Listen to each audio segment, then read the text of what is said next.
1969, on recense 1018 avortements à La Réunion, dont 844 ont eu lieu à la clinique Saint-Benoît. Si parmi toutes ces femmes, il y en a bien entendu certaines qui étaient consentantes et qui avaient pleinement conscience de l'opération qu'elles s'apprêtaient à subir,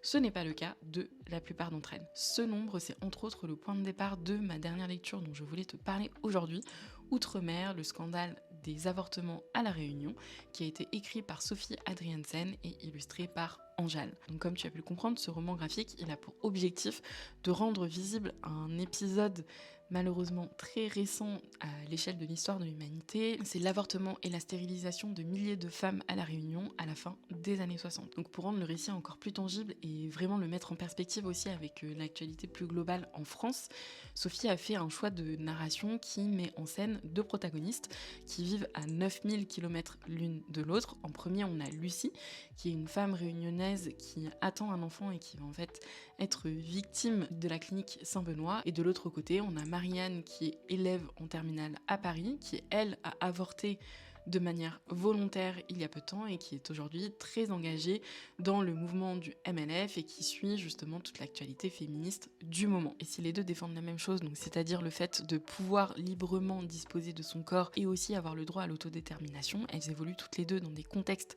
très différents et c'est d'autant plus frappant qu'on parle en fait des mêmes années et du même pays, mais les réalités n'ont absolument rien à voir. Pour te donner un peu un aperçu dans la chronologie, en 1970, c'est le moment où ce scandale est révélé dans la presse, d'abord à La Réunion, puis en France hexagonale avec un article du Nouvel Obs. Et en 1971, l'affaire est portée au tribunal avec le procès puis l'appel. Et en fait, en même temps, en France hexagonale, en 1971, on a le manifeste des 343 qui va sortir, porté par le MLF, pour justement défendre le droit à l'avortement. Et ce n'est qu'en 1975 que la loi Veil sera votée pour pouvoir encadrer et légaliser l'avortement. Et en fait, ce double récit, il permet vraiment de souligner le fossé qui sépare la réalité des deux femmes et aussi de mettre en avant le double standard qu'il y a sur la corporalité en fonction de la position sociale de la personne dont on parle. Par exemple, dans le cadre de Lucie, on va retrouver des arguments qui sont racistes et classistes, avancés tout au long du livre, mais surtout au cours du procès, pour pouvoir justifier